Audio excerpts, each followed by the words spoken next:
Bienvenidos a Estrategia, el podcast de Global Strategy.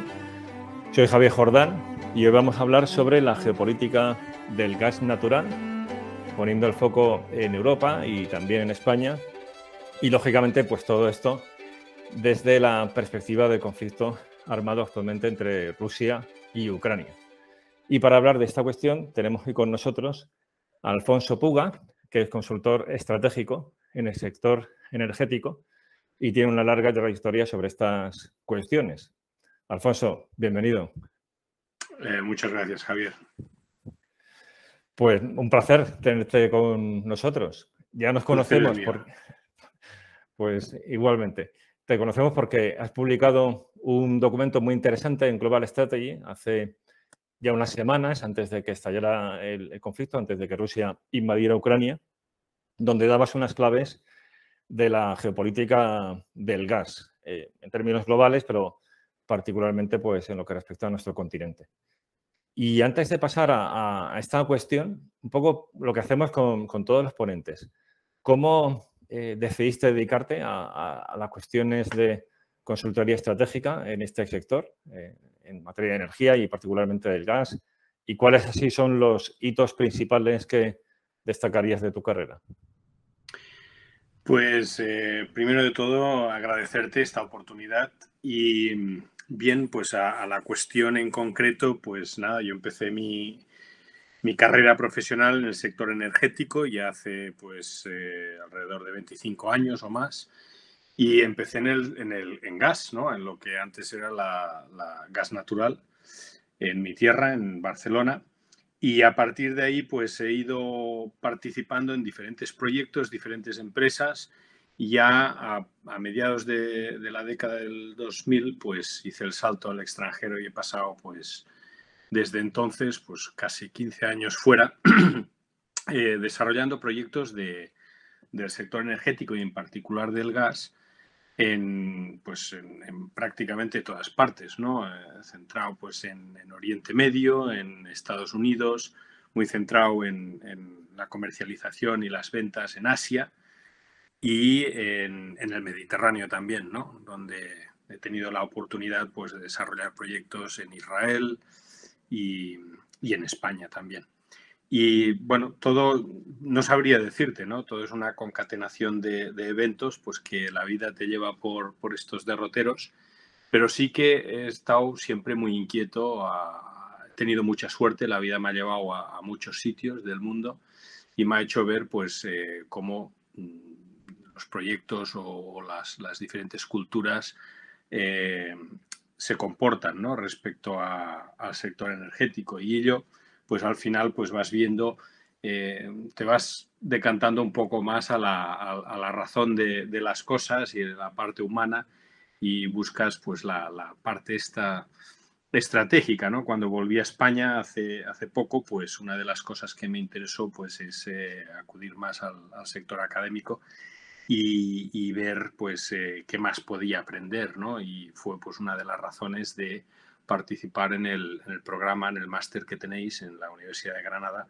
donde aprendí un montón y allí pues vi un poco pues la relación de dijéramos la geopolítica, ¿no? O las relaciones internacionales y estratégicas entre países, pues prácticamente en todas estas relaciones, conflictos, geotensiones o tensiones entre países, pues veía a la energía en medio, ¿no? A las commodities que llaman los anglosajones. Y eso, pues, oye, me ha hecho profundizar más en estos temas, ¿no? Hasta el día de hoy. Y hoy, bueno, vamos, parece esto que sea ya la tesis final, ¿no? Lo que está pasando a día de hoy. Desde luego, se han alineado esos dos factores de manera bastante evidente. Pues, como comentaba, a mediados de enero publicaste un documento en Global Strategy que se llama Geopolítica del gas natural y la dependencia europea de terceros, que pondré luego en la descripción de este episodio. En ese documento, que yo creo que nos puede servir como marco inicial, para decir, bueno, cuál es la situación de entrada antes de pasar ya a las consecuencias que puede tener la guerra de Ucrania. Ahí hablabas de una serie de puntos, ¿no?, que había que mirar. En total eran 10. Y si te parece, pues yo empezaría por el último, que es el futuro del gas. Porque, claro, el tema que vamos a ver hoy es un tema de entrada, pues, muy relevante, pero alguno podría pensar que la cuestión del gas ya está de salida. Porque vamos a hacer un proceso de descarbonización a la transición energética y que, por lo tanto, quizás no tiene la importancia que a primera vista nos podría parecer. ¿Es esto así? Es decir, ya son los últimos extractores del gas natural como fuente principal, una de las fuentes clave, ¿no?, de la energía europea, o realmente todavía nos queda mucho tiempo y, por lo tanto, pues esta cuestión no solamente es relevante hoy y ahora, sino en los próximos años, incluso décadas. Sí, efectivamente. A ver, es cierto que el gas, bueno, yo creo que está detrás de bastante, ¿no? Es cierto que tenemos ahora unas políticas bastante agresivas de descarbonización, de acelerar un proceso que de alguna forma, pues de forma natural, ¿no? Porque si vas consumiendo reservas, pues tienes que ir mejorando tus procesos y ser más efectivo, y eso te lleva a energías más efectivas de forma natural, ¿no?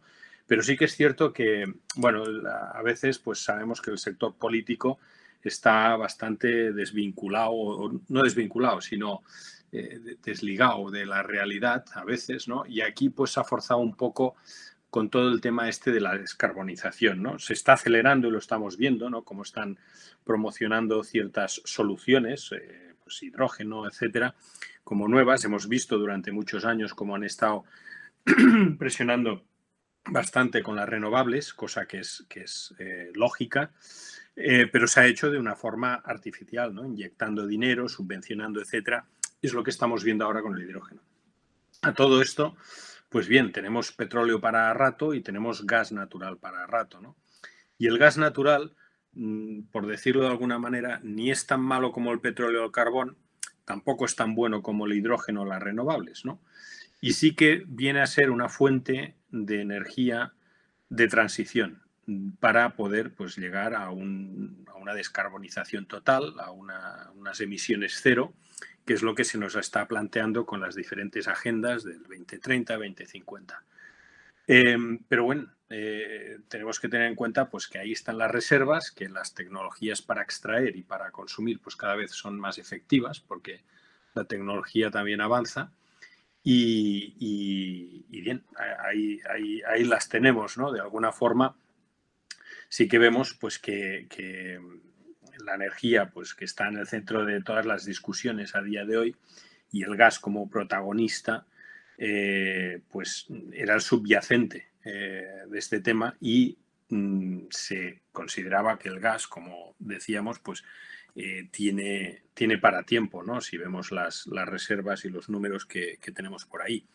Pero sí que de forma transitoria, porque yo creo que con todo el esfuerzo que está haciendo sobre todo la comunidad política y tecnológica, industrial, para acelerar ese proceso y tendremos soluciones técnicas viables y comerciales dentro de 10, 15 años, ¿no? Pero mientras tanto, pues el gas parece ser una de las soluciones, sobre todo para el consumo intensivo de generación eléctrica, ¿no? Si al final queremos ir a una electrificación de todo, como estamos viendo, pues tienes que producir esa electricidad, ¿no?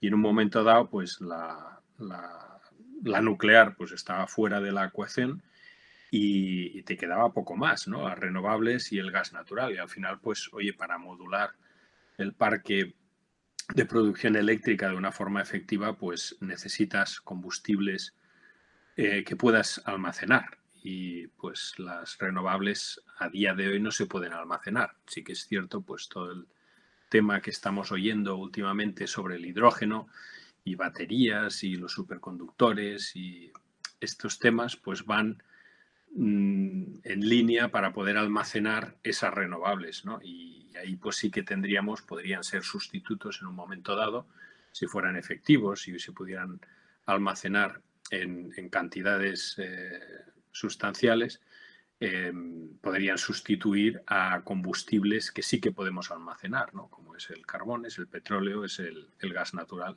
son los combustibles fósiles. La razón de uso de estos combustibles pues es el almacenamiento y el fácil transporte. Las renovables a día de hoy pues quedan un poco fuera del control por que no se pueden almacenar, pero no podemos controlar pues la climatología, ¿no? Cuando hace sol o cuando hace viento.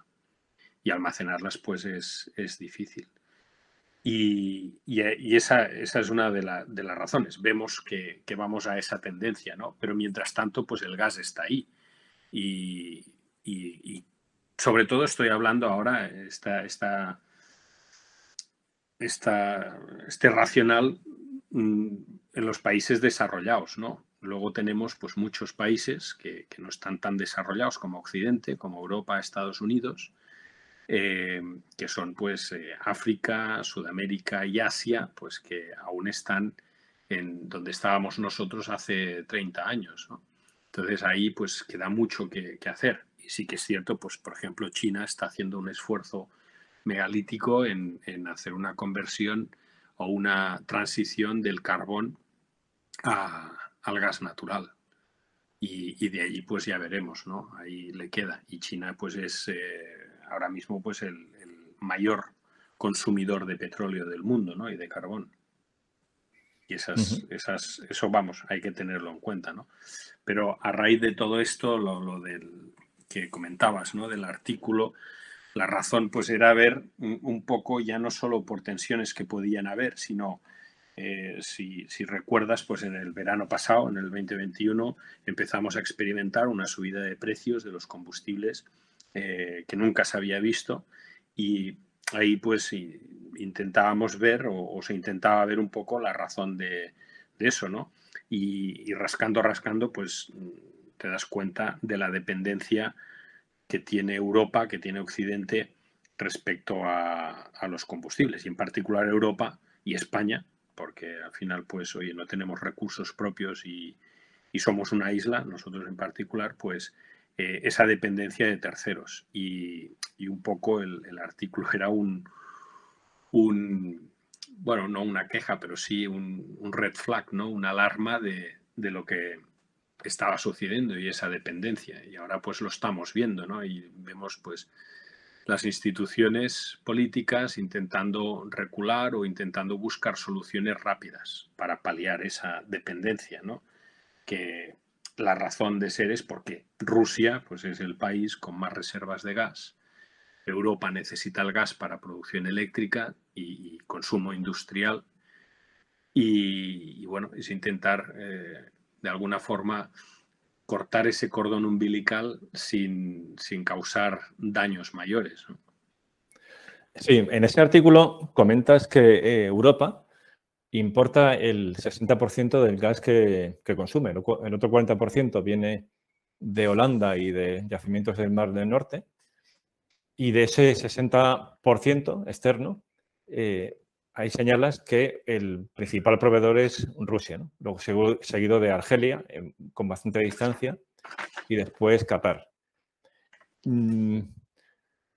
La pregunta, viendo esto, esta clara dependencia que hasta ahora existe de Rusia, sería ¿cuál es tu diagnóstico sobre las respuestas que, por un lado, están tomando ya algunos países europeos para reducir dicha dependencia del gas ruso?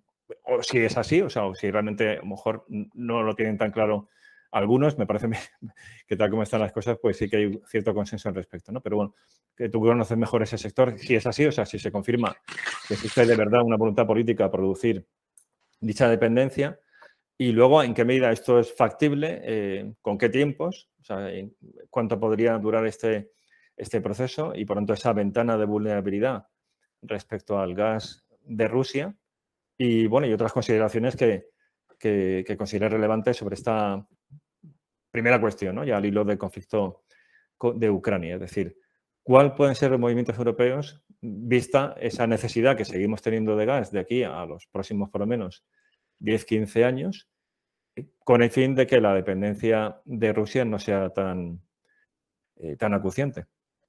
Sí. A ver, Javier, no quiero ser pesimista, ¿no? O derrotista, pero a ver, no es tan fácil, ¿no? Por dar algunas cifras, tú has comentado este 60% de importación y 40% de producción interna. Para dar algunas cifras, ¿no? Y respecto a Rusia, ¿no? Y esa dependencia que tenemos con Rusia. Fíjate, Rusia tiene las reservas más grandes del mundo, ¿no? Seguido por Irán, luego Qatar y luego Estados Unidos.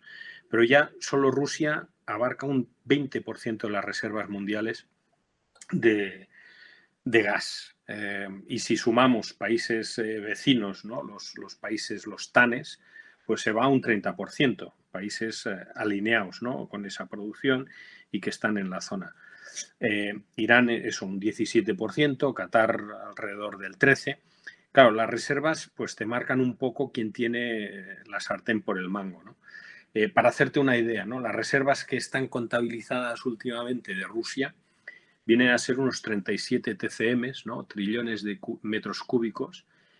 Para haceros una idea, eso vendría a ser pues, el consumo de España para los próximos 1.200 años, ¿no? O sea que tiene gas suficiente, ¿no? Y eso pues le da ese poder, ¿no? Sobre todo pues de gestión, de negociación, etc. Y a raíz de esto, pues el balance neto que tiene Rusia pues es exportador, ¿no? Consume mucho gas y tiene capacidad de reacción bastante rápida de bombear y de producir más. Y prácticamente todo lo que produce de excedente, ¿no? Que no consume, el neto de exportación, lo manda a Europa. Lo manda de forma por gasoducto y por gas natural licuado, ¿no? Por cargamentos por barco.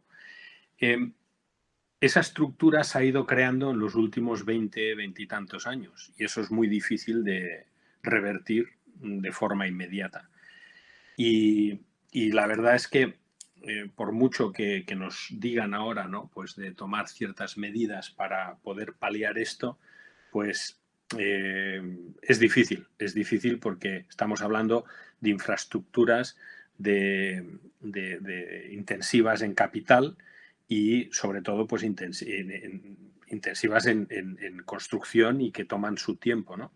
Para poderlas tener en sitio y que al ser gasoducto, pues no es un barco que puedes desviar que te viene de Qatar y, oye, que va a tal sitio y lo desvío yo qué sé, va a Italia y lo desvío a Inglaterra, ¿no? Y que tiene cierta flexibilidad.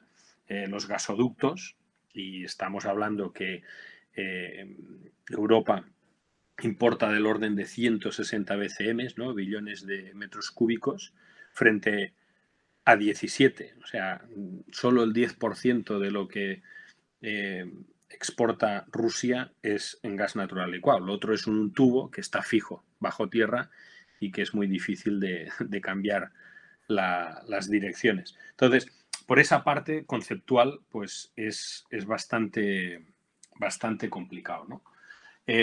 Por otro lado, pues bien, es cierto que la Agencia Internacional de la Energía pues ha dicho, oye, tenemos que reaccionar, ¿no? Y tenemos que reducir esa dependencia. Y recientemente, lo habréis visto, ha sacado un decálogo, ¿no? 10 medidas para paliar esa dependencia. Pero fíjate, las medidas no dejan de ser, como dirían los anglosajones, un wishful thinking, ¿no?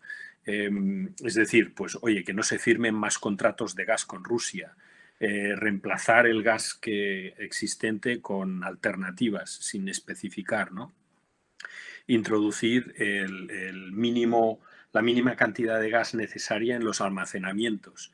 Bien, estamos en invierno, no se inyecta ahora, sino que se saca, pero bueno, de cara a la primavera, reducir esas obligaciones de almacenamiento. Luego acelerar proyectos de solares, eólicos, incrementar también proyectos de bajas emisiones, ¿no? Como es los biogases. Y curiosamente, pues incluyen ya la nuclear, ¿no? Esto es un tema que podemos comentar más adelante, pero sí que ya, pues, oye, fomentar un poco la nuclear. Ya hemos visto también recientemente que Europa ha catalogado en lo que es la taxación, ¿no?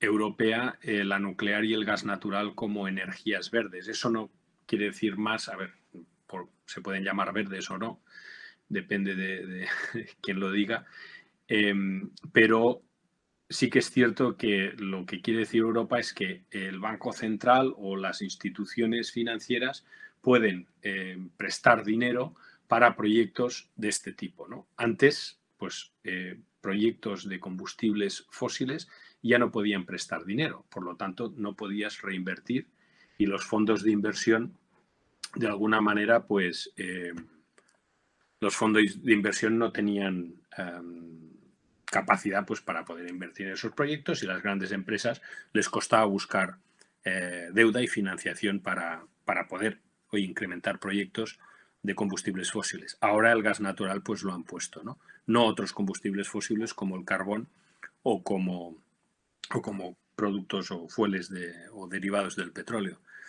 Otros, pues incrementar proyectos eléctricos y luego medidas, pues oye, que sí son interesantes, pero a largo plazo, ¿no? A corto plazo, pues bastante absurdas, como es reducir la temperatura de casa, porque esto pues va a ahorrar no sé cuántos millones de metros cúbicos de gas, quitar los calentadores de gas de casa y sustituirlos por bombas de calor. Bien, ahí podemos ver algunos movimientos de tendencias, ¿no? O tendenciosos de decir, bueno, queremos electrificar, pues oye, metemos nuestra cuña aquí, ¿no? Pero sí que son medidas pues no muy efectivas, ¿no? La verdad es que Europa se ha quedado en este aspecto, pues está ahora sufriendo las consecuencias de no haber tomado ciertas medidas que mucha gente y que públicamente pues se estaban pidiendo, y ahora pues oye, vamos tarde y deprisa, ¿no? Que eran pues oye, incrementar el gas natural licuado en Europa con más terminales, más conectividad entre los países para que hubiera más liquidez de las conexiones de gas, sobre todo, y luego pues la nuclear, ¿no? La nuclear pues ha habido mucha presión para que pues se reactivara por un lado, y luego mucha presión para olvidarla, ¿no? Y curiosamente los grandes lobbies para reducir la nuclear o quitar la nuclear de la ecuación venían de Alemania, curiosamente, ¿no? Cuando ahora Alemania, pues oye, es la más perjudicada, porque Alemania sí que depende en un 60% del gas que viene de Rusia.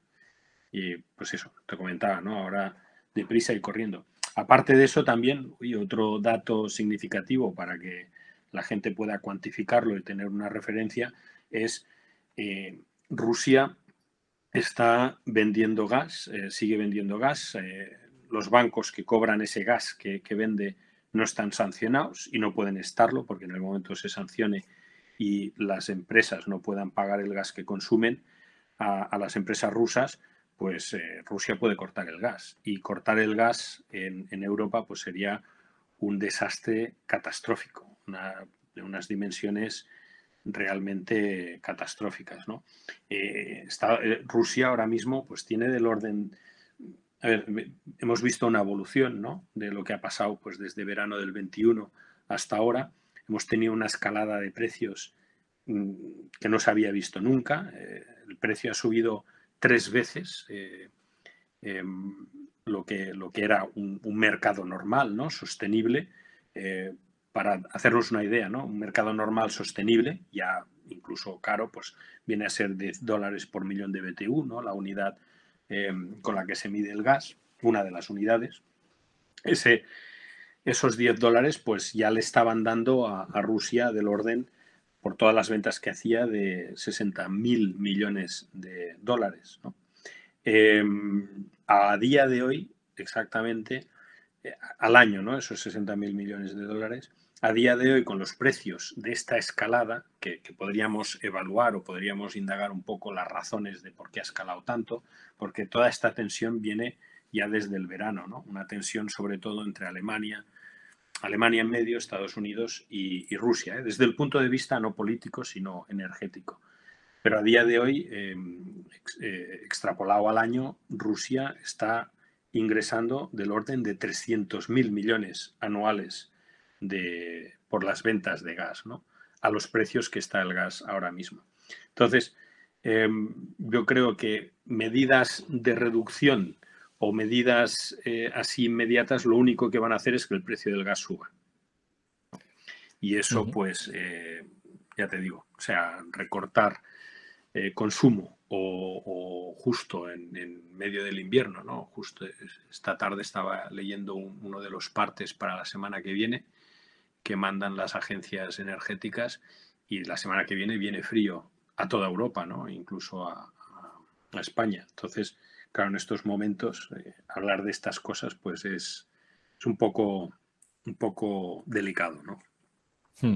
Sí, y, bueno, ahí me surge una pregunta y una consideración, porque lo que señalas de que se veía venir que podía ser perniciosa esa dependencia del gas ruso, es que es tal cual, porque en la literatura de los conflictos en la zona gris, el tema este de las estrategias híbridas y demás, una cuestión recurrente era la gran dependencia de Europa y concretamente de determinados países del gas procedente de Rusia. Y ahora mismo estamos ya en ese contexto. Lo que hay entre Rusia y Ucrania es una guerra, o sea, eso no es zona gris, eso es pura guerra, pero la relación entre los países europeos y particularmente los que forman, o sea, la Unión Europea y Rusia es de conflicto en zona gris y además ya que está escalando, ¿no? Con esa, por ejemplo, pues ese apoyo por parte de los países europeos y legítimo al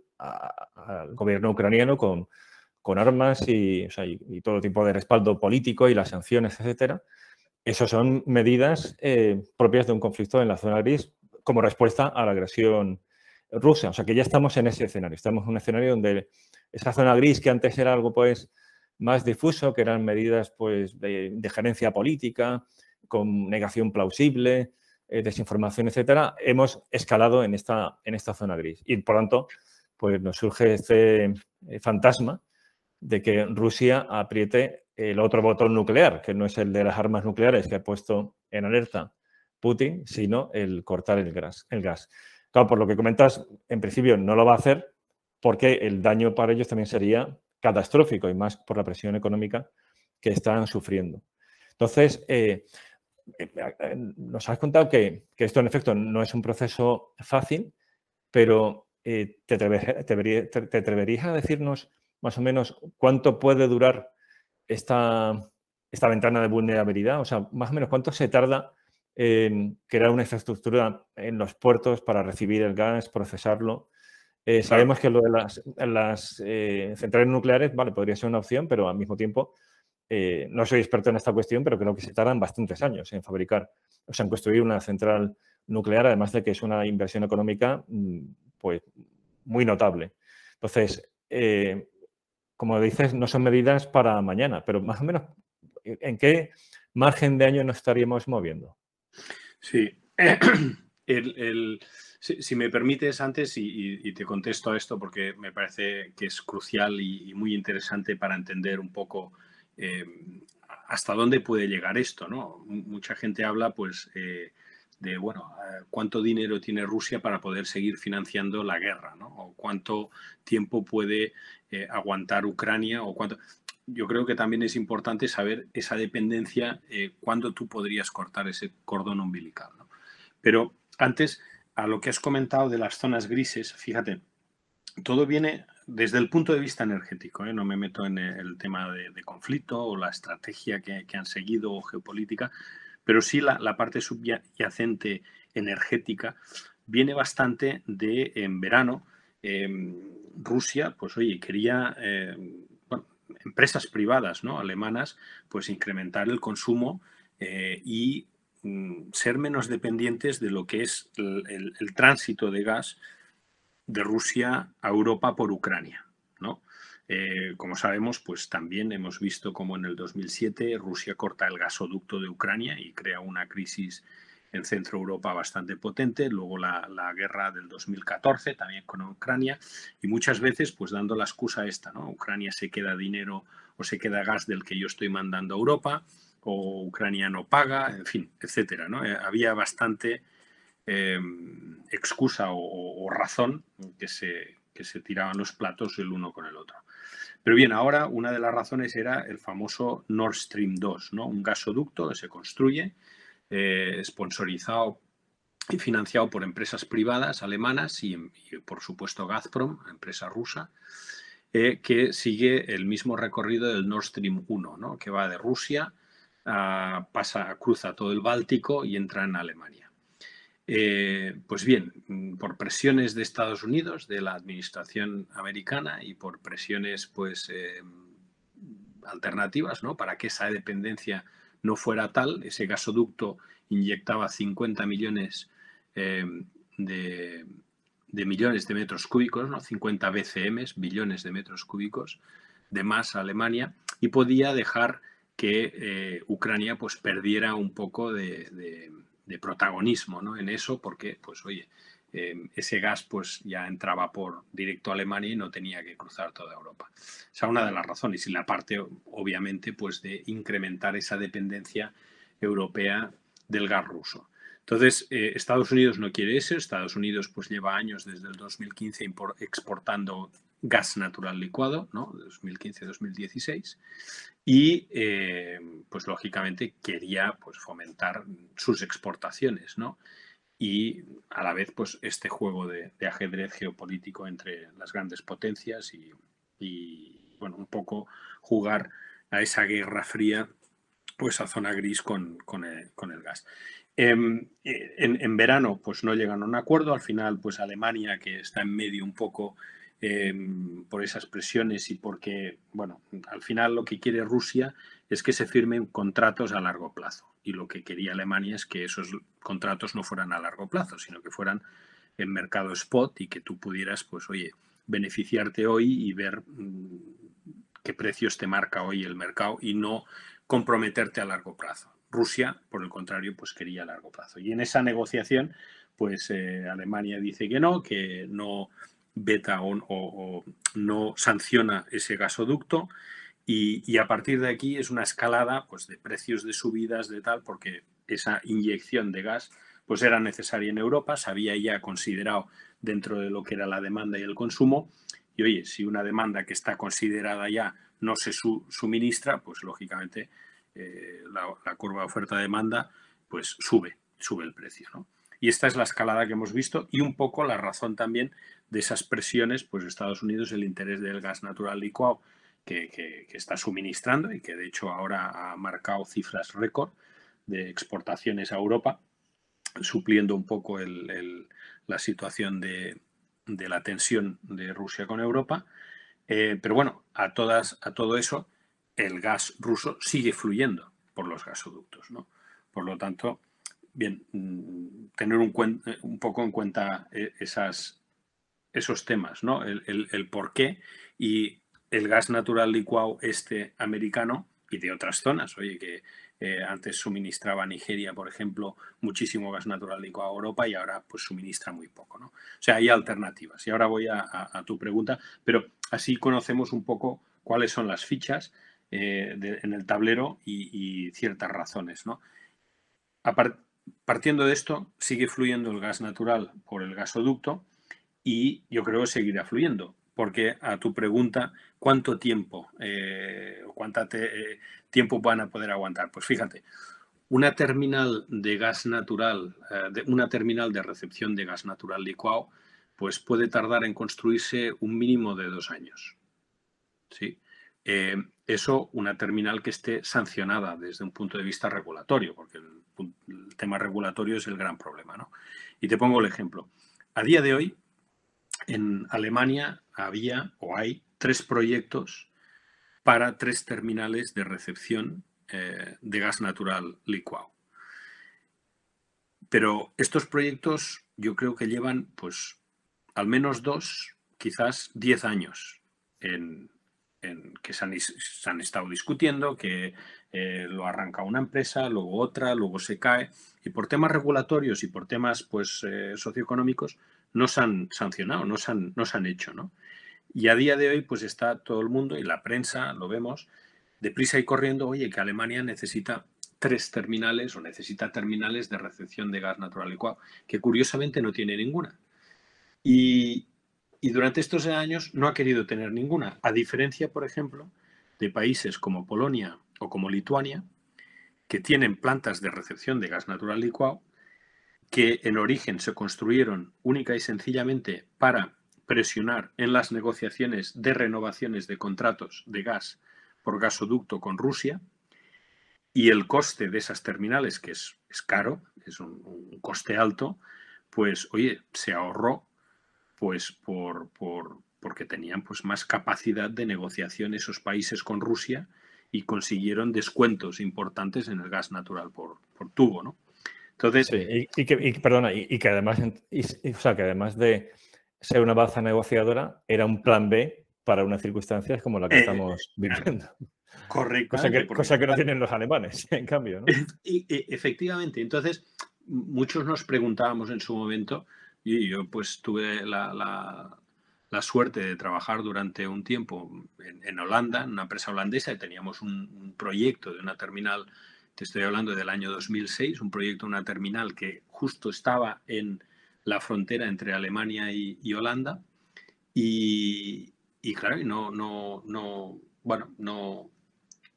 no se hizo. No sé por qué, pues oye, no tiró para adelante, ¿no? Y Alemania, pues oye, no era reacia. A ver, uno puede pensar, bueno, pues tenía intereses, lógicamente, y como hemos visto desde un punto de vista de los políticos, pues ahora empiezas a ligar muchas cosas, ¿no? Intereses, pues oye, que los propios políticos querían el gas ruso y querían los gasoductos y querían que la nuclear no fuera tal, y que el carbón, porque Rusia también les vendía carbón, ¿no? Y siguen con el carbón a día de hoy. Pero sí, efectivamente, como plan B. Y Polonia, pues oye, hizo los deberes. Lituania ha hecho los deberes, los otros países pues no han hecho los deberes. Y ahora mismo pues estaba hablando hace poco con uno de los responsables de uno de estos proyectos y le preguntaba, oye, ¿y cómo vais? Y ahora pues oye, estáis en el ojo del huracán, ¿no? Y dice, sí, dice, en una semana hemos avanzado en temas regulatorio para aprobar desde un punto de vista medioambiental, desde un punto de vista social, regulatorio, hemos avanzado tanto como los últimos 3 años, ¿no?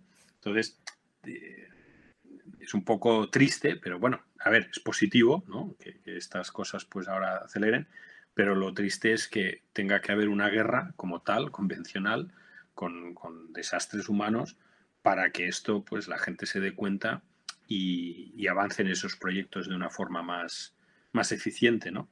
Pero lo que decía, pues una terminal de liquefacción, 2 años como mínimo, de las flexibles, de las que tenemos en España, que España pues es líder europeo en ese aspecto. Tenemos 7 en España y una en Portugal, pues son 8 en la península ibérica.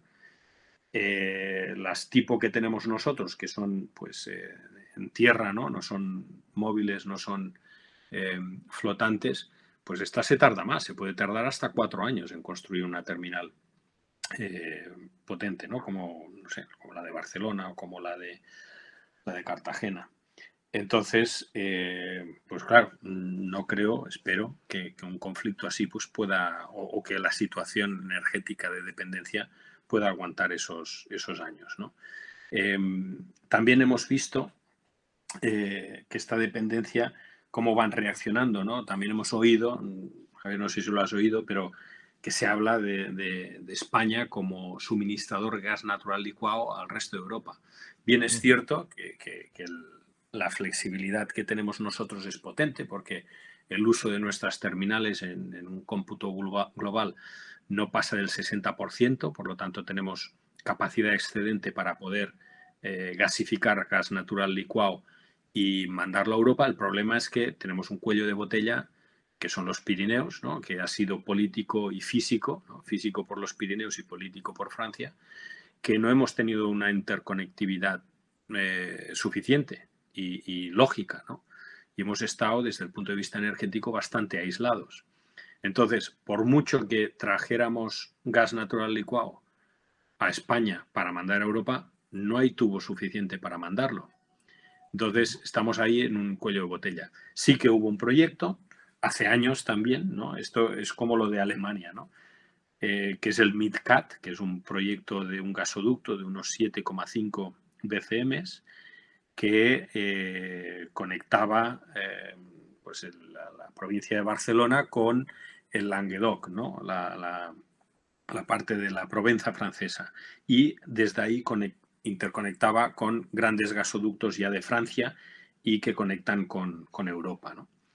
Y ese proyecto se quedó a medio construir, bueno, ni a medio, ¿no? España hizo los deberes, la parte española se empezó a excavar, se realizaron 90 kilómetros de excavación y de gasoducto, y en un momento dado la parte francesa, porque esto era un proyecto pues de la parte francesa y parte española, la parte francesa dice que no ve la viabilidad y que no funciona y que no, y pues bloquea este proyecto, ¿no? Y ahí está, se ha quedado muerto de risa.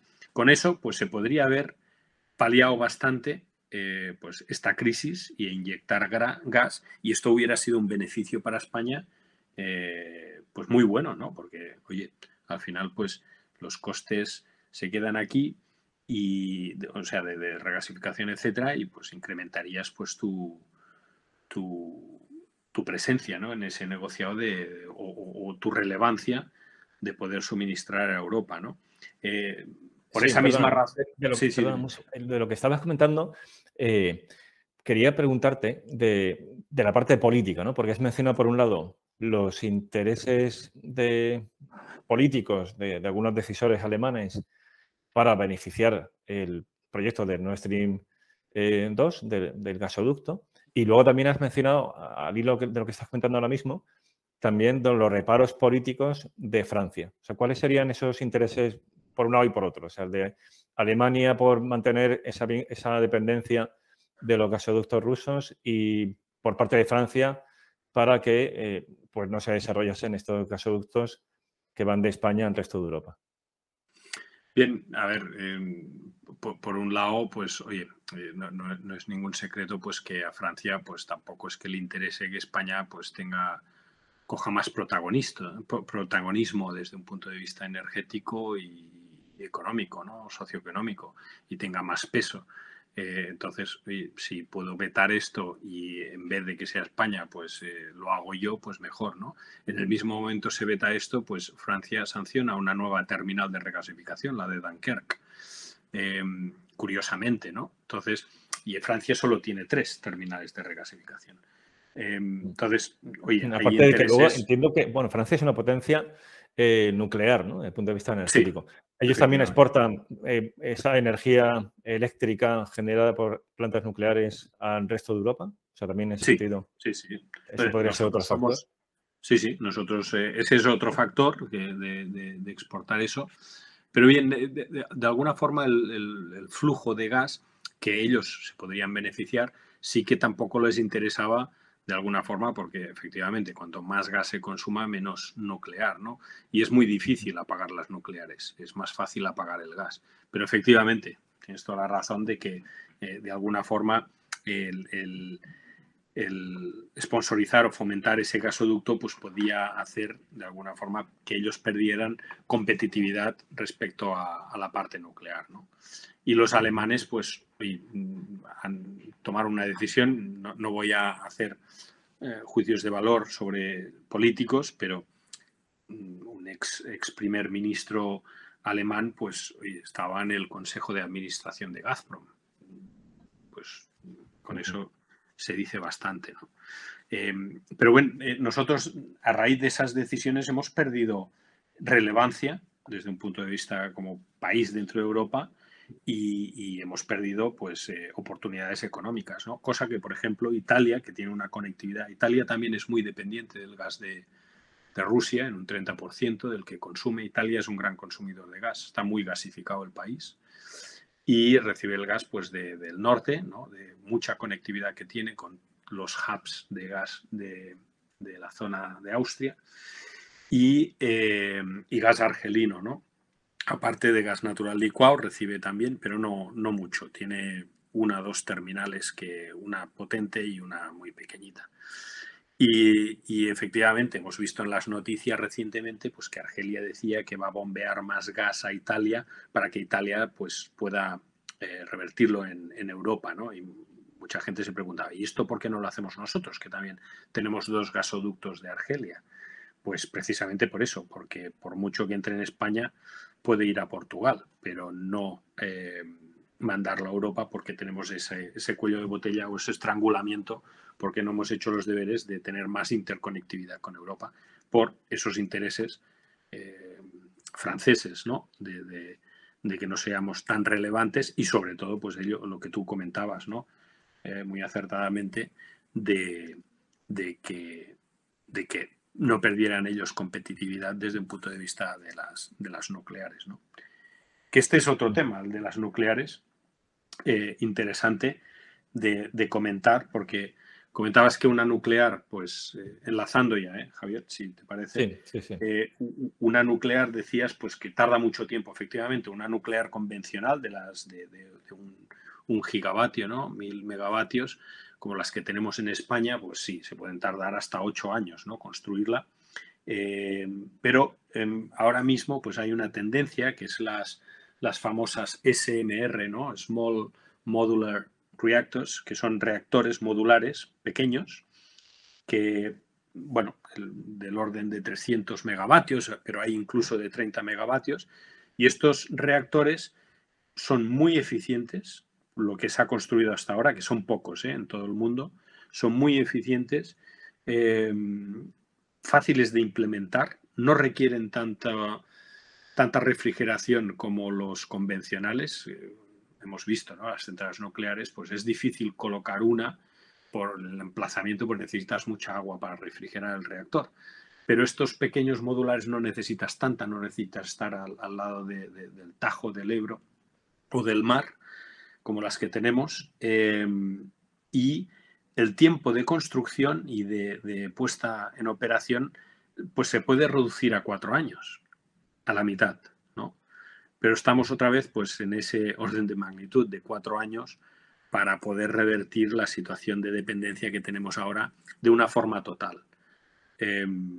Sí que se podría hacer parcial, ¿no? Porque, oye, todo lo de esos 60.000 millones que ingresa Rusia o ahora, pues que serían 300.000 millones, todo lo que vaya reduciendo, pues le afecta a Rusia, ¿no? Para su GDP y su Producto Interior Bruto y sus inversiones, ¿no? Porque al final estos países pues dependen de eso pues para financiar su ejército, escuelas, sanidad, etcétera, etcétera. Pero Ujú. en menos de 2-4 años no nos los quita nadie para poder revertir 2 años parcialmente, 4 años si nos pusiéramos ahora a tope la situación o la dependencia que tenemos ahora. Pues muy interesante.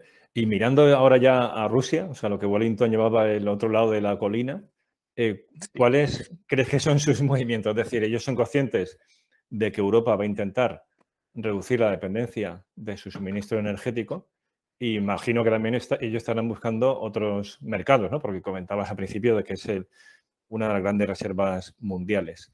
Entonces, mi pregunta es, un lado lógico donde van a mirar es hacia China.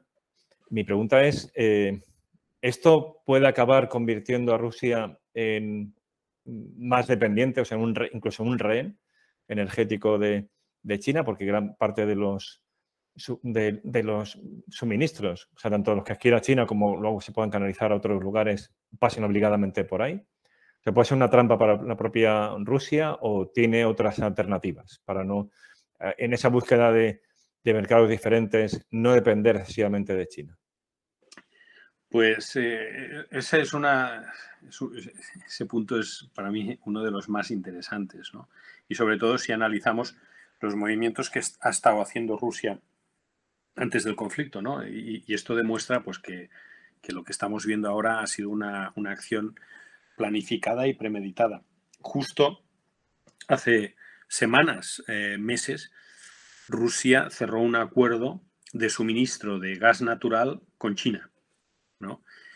Con un gasoducto, curiosamente, más o menos, del orden de magnitud, equivalente al Nord Stream 2, que estábamos hablando, que cruza el Báltico, de unos 50, 45, 50 BCM, han firmado ese gasoducto con China, ¿no? Y es un gasoducto que empezará a bombear, que el gasoducto ya se empezó la construcción hace tiempo y que empezaría a bombear paulatinamente hasta llegar a esos 45 BCM, ¿no? Entonces, ahora mismo Rusia ya vende gas a China, pero firmaron este acuerdo para venderle más gas, casi multiplicar por 2 o incluso más el volumen que le estaba vendiendo. Entonces, ha hecho los deberes y ha buscado alternativas. Pero claro, una cosa es venderle hasta 50 BCM, pero no reemplaza los 160 que está vendiendo a Europa, ¿no? Y China pues necesita el gas, ¿no? Y el gas ruso puede ser barato. Rusia pues tiene un poder de negociación o un poder de reducir el precio bastante potente, porque pues oye, tiene infraestructuras suficientes, que ha estado preparándose en todos estos años para poder tener esas infraestructuras. De hecho, a partir de las sanciones del 2014-15, pues buscó focos de financiación o fondos alternativos al dólar para financiar proyectos de gas, sobre todo los de la península de Yamal y algunos gasoductos, y se financió con euros y con yuanes, ¿no? Y de esa forma pues ha ido haciendo los deberes, ha ido posicionando como prácticamente imprescindible para Europa a día de hoy, a corto plazo o medio plazo, y ha ido pues dorándole la píldora a China, ¿no? Más allá de China, China podría consumir todo ese volumen, es cierto, porque China tiene un potencial de consumo bestial. Ahora mismo China consume poco comparado con lo que necesitaría, ¿no? También a partir del 2015 es cuando China se da cuenta de que tiene que consumir más gas para, por decirlo de alguna manera jocosa, cuando se da cuenta que el cielo es azul, ¿no? Y no gris. Entonces, en ese momento, a partir de la reunión esta de la PAC del 2015, que hizo parar toda la industria alrededor de Pekín para que no hubiera contaminación, que venían todos los mandatarios de todos los países, y se despejó el cielo y vieron que era azul y les gustó. Y a partir de ahí pues han estado haciendo los deberes, han montado un montón de plantas de regasificación, de recepción de gas natural licuado, y también pues han puesto manos a la obra para trazar el trayecto de 2 gasoductos potentes, ¿no? Sobre todo para la zona de la costa este, que es la gran zona de consumo de China. Sí que es cierto pues que entran un gasoducto importante de Turkmenistán por la zona del oeste de China, pero para alimentar esa zona, pero no es clave, ¿no? Y tampoco es un volumen sustancial. Pero China sí que todo el consumo que tiene, si reemplaza todo el carbón y el petróleo que consume con gas, pues puede reemplazar perfectamente el consumo europeo y que Rusia pues lo revierta. Pero claro, estamos hablando también de muchos años, ¿no? Un gasoducto de este tipo tardas muchos años en construirlo. Y ahora mismo, pues... Con lo cual, perdón, o sea, desde esa perspectiva más securitaria, nos da a nosotros en principio un colchón, ¿no? de tiempo en el que mientras nosotros estamos desarrollando una capacidad para depender menos de Rusia, ellos a su vez todavía no pueden emplear como arma política el gas porque no pueden desviar esa producción hacia China. O sea, que ahí más o menos los tiempos se podrían encajar, sí. ¿no? O sea, que mientras China lo recibe, nosotros ya estamos preparados para un eventual corte. O al menos reducir la dependencia, ¿no? Efectivamente, sí, ¿no? Eso sería... En tiempos encaja y sería una de las estrategias. Y yo creo que de todas formas Rusia y China, sobre todo Rusia, ya empezó a mirar a China como alternativa, no por un conflicto de este tipo. Entiendo, tampoco me meto en la mente de los mandatarios rusos, pero sí por lo que se estaba viendo de esta agenda agresiva de descarbonización, ¿no? Entonces dijeron, oye, si no va a haber tanto consumo de gas, habrá que mirar a otros mercados, ¿no? Y es lo que hizo, o sea, hizo estos deberes, sí que los hizo, y estableció pues estas relaciones con China, estos proyectos, que algunos pues ya están en operación y que recientemente ha firmado el último, que es uno potente y sustancial, ¿no? Pero también, alternativamente, hay algo interesante, y es que los grandes consumidores de gas, históricamente, ¿no? y actualmente, y sobre todo de gas natural licuado por un tema geopolítico, geográfico sobre todo y político, están en Asia, ¿no? Son Japón, Corea del Sur y ahora China. Entonces, en Asia, en el Far East, tenemos a Japón, China, Corea del Sur, Taiwán, que consumen un montón de gas. De hecho, más de la mitad, o te diría casi 2/3 partes del gas natural licuado que se consume en el mundo se consume entre estos países que te acabo de comentar, ¿no? Japón ya consume prácticamente, vamos, es el gran consumidor, y ahora China, ¿no? Y Corea del Sur también, por las razones, ¿no? Son islas energéticas y se han tenido que abastecer de esta forma. Para que te hagas una idea, Rusia ya está vendiendo a todos estos países gas natural licuado, sobre todo Rusia tiene 2 plantas de producción de gas natural licuado, una en la península de Yamal, en el Ártico, y otra en la península de Sakhalín, cerca de Japón, ¿no? Y a Japón, a China, a Corea del Sur, a Taiwán le suministra desde Sakhalín. Recientemente a China le suministra desde la península de Yamal, por el Ártico, sobre todo en verano. En invierno, pues prácticamente toda la producción de Yamal va a Europa por un tema de hielo, ¿no? Pero bueno, ya se están también construyendo metaneros Ice Class que pueden con rompehielos, ¿no? Para poder hacer la ruta de invierno desde la península de Yamal hacia Asia.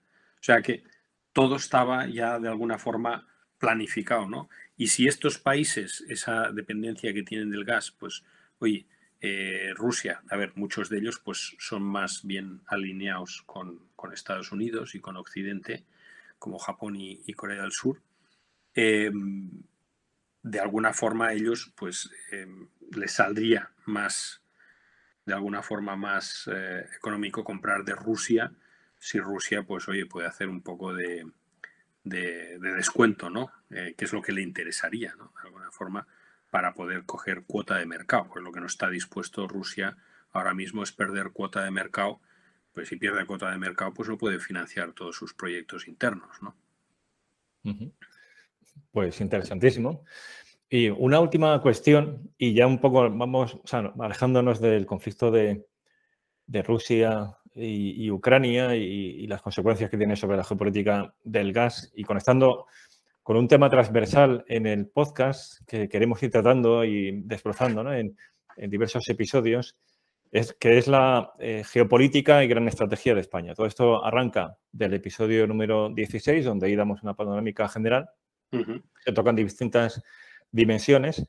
Pues claro, aprovechando que te tenemos hoy en el podcast, pues me gustaría pedirte, ¿no? Por lo menos así algunas grandes líneas de cuál es la situación de España desde este punto de vista de la geopolítica de los recursos, en qué medida nos ha afectado y estamos ya protegidos de ese otro conflicto en la zona gris, mucho más próximo a nosotros geográficamente, que es el que tienen Argelia y Marruecos, que ya nos hemos olvidado, pero bueno, es que hace no mucho pues hubo incluso enfrentamientos armados limitados, un dron marroquí pues atacó unos camiones que pensaban que eran del Frente Polisario y eran argelinos, murieron ciudadanos argelinos. Ha habido momentos de tensión, ¿no? Y en ese contexto, Argelia, como sabemos, paralizó el suministro de gas a España a través del gasoducto que pasa por Marruecos. Entiendo que esa situación se ha solventado bien, he aprovechado también para preguntártelo, o sea, para confirmarlo, y un poco cuáles serían las grandes líneas de la geopolítica de España desde esta perspectiva, desde la perspectiva energética. O sea, cómo estamos encaminados, cuál es un poco nuestro futuro. Sí, sí, efectivamente, España, como bien dices, pues nuestra zona gris viene desde el punto de vista energético.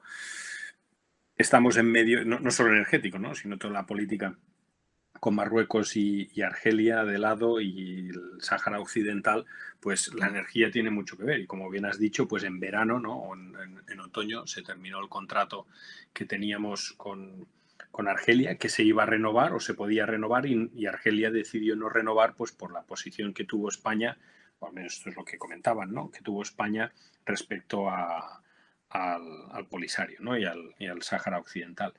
Y bien, ¿eso nos ha perjudicado? Pues sí, porque tenemos luego más dependencia de otras fuentes de suministro, pero tampoco tanto, ¿no? O sea, ese gasoducto era un gasoducto que ya estaba a final del periodo contractual. Sí que el gasoducto está allí y puedes fluir más gas y, de hecho, circularía pues más económicamente porque el proyecto está amortizado, ¿no?, por decirlo de alguna manera, y podría ser más competitivo. Pero las razones, pues yo creo que fueron del gas que fluía hacia España, pues parte de ese gas se lo quedaba a Marruecos para alimentarse ellos, ¿no?, de gas. Y bueno, fue un poco para fastidiar a Marruecos.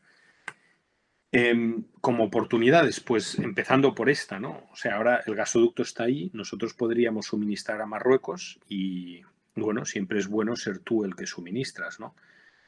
No ser dependiente. Entonces, en este aspecto, Marruecos podría ser dependiente de España si nosotros suministramos ese gas, es decir, revertir el gasoducto, en vez de entrar en España, pues que saliera, y que eso es fácil, esto se hace rápido, y que España pueda ser suministrador de gas a Marruecos, que necesita, ¿no? Pensar que Marruecos pues tiene una planta de carbón produciendo electricidad que suministra a España. O sea, España somos anticarbón, o políticamente pues se ha vetado el carbón pero bueno, compramos electricidad producida por carbón desde Marruecos y eso pues bueno, es un poco feo, ¿no? Entonces sí que pues, se podría arreglar, o sea, para reducir esa huella de carbono, pues que esa producción pues sea de gas y luego, pues oye, toda la dependencia o el desarrollo que puede tener Marruecos con el gas, ¿no? Y que ese gas pues provenga de España y nosotros pues suministrarlo o recibirlo de forma de gas natural licuado. Eso sería una maravilla, ¿no? Y yo creo que estamos en camino de que eso funcione. Sí que ha habido noticias de que alguna empresa extranjera ha sido la que ha cogido la capacidad de revertir ese gas, de la capacidad de ese tubo. Entonces sería un poco triste pues, que fuera una empresa extranjera la que hiciera esta operación y no una empresa española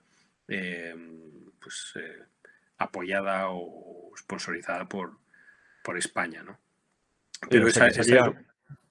Sí, perdón. O sea, sería gas, evidentemente, no del que viene por el otro gasoducto de Argelia, porque eso no lo van a permitir. De hecho, ya han dicho que eso ni de broma, ¿no? Sino que, sí, no sé, que venga de otro destino, de Estados Unidos, de Qatar, etcétera, por barco y que se inyecte a Marruecos por ese gasoducto, ¿no? Efectivamente, a ver, es muy difícil, casi imposible, ¿no?, poder demostrar la trazabilidad del gas, ¿no? Porque al final pues todo se mezcla en el gasoducto o en los tanques. Y tenemos el gasoducto que viene el otro de Argelia, que entra por Almería, pero bueno, al lado pues tenemos dos terminales, una en Huelva y otra en Cartagena, cerca de la zona de entrada o salida de ese gasoducto por Cádiz, por Tarifa, que entra en Marruecos, ¿no? Entonces, se puede justificar que, oye, tú estás vendiendo gas del sistema a Marruecos, no es gas argelino. Argelia se puede poner como quiera, pero vamos, eso desde un punto de vista contractual es totalmente lícito y imposible de demostrar, ¿no? Otra cosa es que se pusieran, bueno, tozudos y que dijeran, pues, si tú le suministras, pero eso ya es coacción, ¿no? Es un detonante o sea, algo más potente, más grave, ¿no? Pero sí, ese yo creo es una oportunidad única para poder relanzar un proyecto de este tipo o tomar la iniciativa y el liderazgo en este tipo de proyectos, ¿no? Y luego hay más, ¿no? Como hemos comentado antes, el MidCat, ¿no? Este gasoducto que se empezó a hacer, que se gastaron bastantes millones ya, y pues oye, acelerar ese proceso o retomarlo, ahora pues que Francia seguramente pues esté más receptiva, ¿no? Y liderarlo, y de alguna forma pues lo mismo, ¿no? Desde la toma de decisiones desde el lado español, desde España, pues que se puedan hacer este tipo de negociados y este tipo de contratos. Esto sería interesantísimo. Otro relacionado con el gas directamente, dos más relacionados con el gas. Uno es el almacenamiento. España tiene una capacidad de almacenamiento de gas muy baja. Casi todo el almacenamiento son los tanques que vemos en los puertos o en las plantas de regasificación, de las 7 que tenemos. Y luego tenemos 2 almacenamientos subterráneos. Si recuerdas, hubo un intento de un tercero, que era el Castor, en Castellón, que, bueno, dio problemas cuando se empezó a inyectar, que esto, pues, muchos dan problemas, pero se paró también, pues, por ciertas razones, yo creo, técnicas, pero al final la tecnología o las razones técnicas, la ingeniería siempre tiene algo o alguna manera de solucionarlo, ¿no? Yo creo que al final pues fueron razones más sociopolíticas de parar ese almacenamiento, pero bueno, se podrían buscar alternativas de almacenamiento y ser menos dependiente, ¿no? Más autosuficiente si tuviéramos más almacenamiento subterráneo en España. Y la última desde el punto de vista del gas es crear en España un hub de gas natural licuado, ¿no? Somos el país, yo creo, después de China y Japón, con más plantas de regasificación, no más capacidad, pero sí más plantas, y sobre todo de Europa. Y aquí, pues, oye, podríamos recibir gas natural licuado, almacenarlo y revender gas natural licuado también, ¿no? A estos países. Alemania, pues si monta plantas, otros países dependientes, pues Italia quizás también monte más para ser menos dependiente del gas por tubo de Rusia, y que nosotros podamos hacer de hub, ¿no? de buffer, ¿no? Del sur de Europa, y crear pues un mercadeo aquí interesante y como referencia del mercado de gas en el Mediterráneo. Yo creo que esto se ha hablado durante muchos años, pero nunca se ha llevado a cabo, porque falta Pero, pues más. pero, sí, perdona, pero este último estaría condicionado por esos gasoductos que fueran de la península ibérica al resto de Europa, o sería que aquí lo procesamos y se No, envía por barco a sería, los otros puertos. sí, sería independiente. O sea, tú recibes un cargamento, lo tienes almacenado en el puerto, ¿no? En los tanques, y viene otro barco, lo carga y se lo lleva. No, es un gas que no pasaría al sistema nuestro, solo quedaría allí en forma líquida en los tanques en tierra, y vendría otro barco y se lo llevaría. O sea, una especie de almacenamiento, ¿no? Para terceros en España. Y eso se hace, pues, oye, fomentando ese hub y sobre todo, pues, creando más almacenamiento en tanque, ¿no? Más tanques en los puertos. Ujú. En los puertos donde están las plantas de regasificación. Tampoco vamos ahora a fastidiar a los puertos del Estado y a meterles tanques como setas, ¿no? Sino ya en las zonas donde están estas plantas, que son muy determinadas, y algunas pues están fuera de las premisas de los puertos, están un poco alejadas, pues como Sagunto o Escombreras en Cartagena, etcétera, etcétera. O, por ejemplo, Huelva ya está metido en un hub energético donde está la refinería. Se podría fomentar esto, ¿no? Y España, por ejemplo, pues tiene una terminal de regasificación, el Musel, en Asturias, que no está operativa. Entonces, oye, se podría reactivar eso para que fuera una especie de hub, ¿no?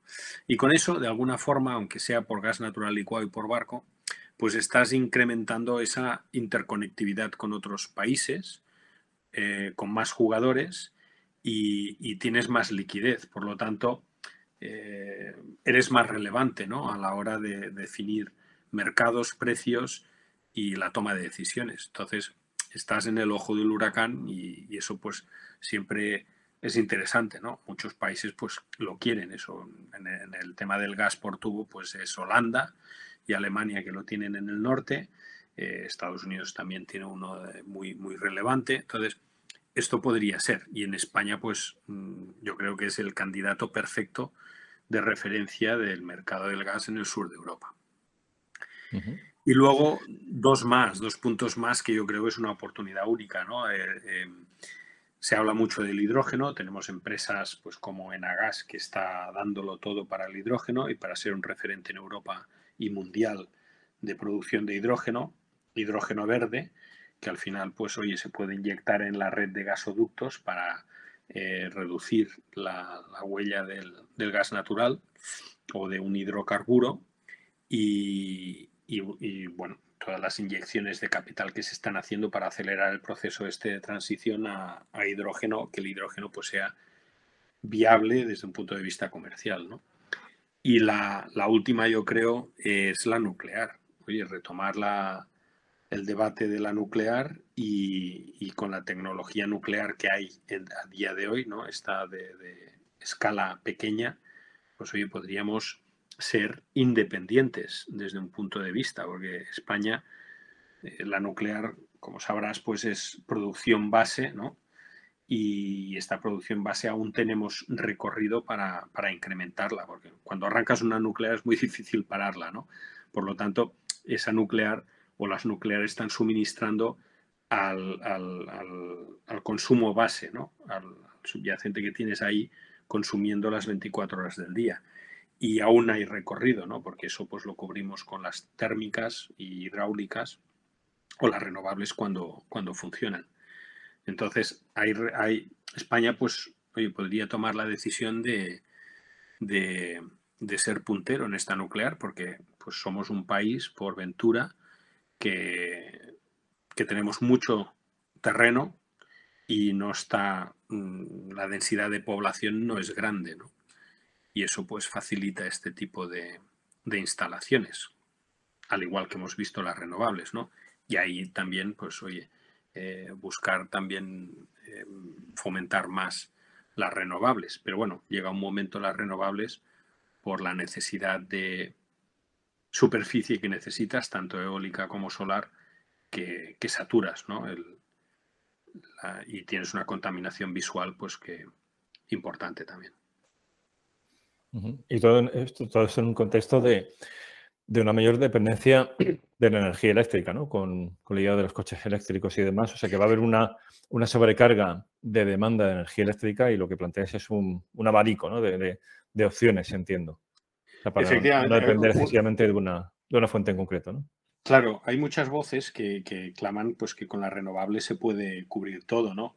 Yo difiero, vamos, un poco en eso porque al final, fíjate, si todo el mundo, imagínate que convirtiéramos todo el parque automovilístico de España de combustible, de gasolina a gasoil a eléctrico, ¿no? Todo el mundo querrá cargar el coche por la noche, porque es cuando pues tienes más tiempo o cuando no lo estás usando, ¿no? Y lo que harías es cambiar completamente el paradigma de la curva de demanda eléctrica. Entonces necesitarías algo que produjera por la noche. Esto como, ¿sabes? Como un ejemplo, ¿no? Ujú. Y por la noche, pues hoy el viento no sopla, normalmente, ¿no? Sopla más por la mañana tarde, pero por las noches sopla poco y tampoco hay tanta luz, no podrías estar actuando en la fotovoltaica, sí por radiación, pero no eh, eh, porque no hay luz, ¿no? Por lo tanto no funcionaría tanto. Por lo tanto necesitas un apoyo ahí fuerte y lo que te crearía independencia pues es la nuclear. A raíz de ahí, oye, también otra cosa significativa. España tiene uno de los centros de enriquecimiento de uranio más potentes de Europa, ¿no? Curiosamente, pues mucho uranio sale de Ucrania. Entonces, que ahí pues también tenemos bastante que decir. España es una potencia nuclear. Parece que no, pero somos de los países que más nuclear tenemos dentro del rango de países. O sea, si quitamos Francia, Estados Unidos y Rusia, pues de los demás estamos ahí.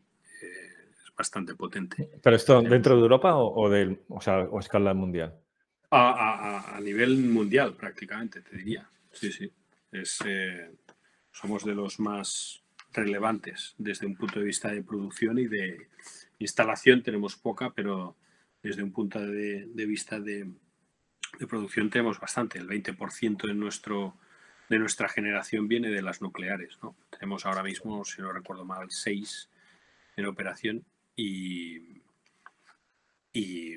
yo creo que aún hay espacio para poder tener un poco más de generación nuclear. Fantástico. Pues, oye, Alfonso, 1.000.000 de gracias. La verdad es que ha sido un lujo contar contigo porque el tema ya de por sí es un tema relevante, la cuestión de la geopolítica de la energía, más en el contexto en el que ahora nos encontramos. O sea, este episodio, y procuramos que sea así, ¿no? Que los podcasts de Global Strategy pues, se puedan escuchar dentro de 2 años y sigan aportando, o sea, que sean temas de fondo. Pero bueno, el momento en que vivimos lo pone más de relieve, con lo cual, pues, más interés aún. Y además ha sido muy didáctico. O sea, sin ser... O sea, yo soy de ciencia política y estos temas me resultan muy ajenos, pero ha sido todo muy comprensible, muy claro, muy bien explicado. Así que muchísimas gracias. Un placer. Gracias a vosotros. Y seguimos contando contigo tanto en el podcast como luego en la página web, donde está ese documento que pondré luego en la descripción para que quiera consultarlo. Y nada, o sea que seguimos en contacto. Muchísimas gracias a ti, Javier, y felicidades y enhorabuena por la labor que estáis haciendo, que es espectacular. A ver si en breve puedo mandaros otro artículo relacionado con esto, pero centrado en el Mediterráneo. Al final todo se liga, ¿no? Pero sí que es muy interesante. Es un tema que un día podríamos tratar, la cuestión del Mediterráneo oriental. Que no quería sacarlo, de hecho está en el documento que publicaste, o sea, está ahí, y la cuestión de Turquía y demás, Israel. Creo que eso es para otro episodio, ya sobrecargaríamos mucho a los que nos escuchan y yo creo que eso en efecto queda para otro tema, o sea, para otro episodio temático y fascinante. Pues muchas gracias, desde nuevo, que seguimos. Un abrazo. Estamos en contacto, gracias.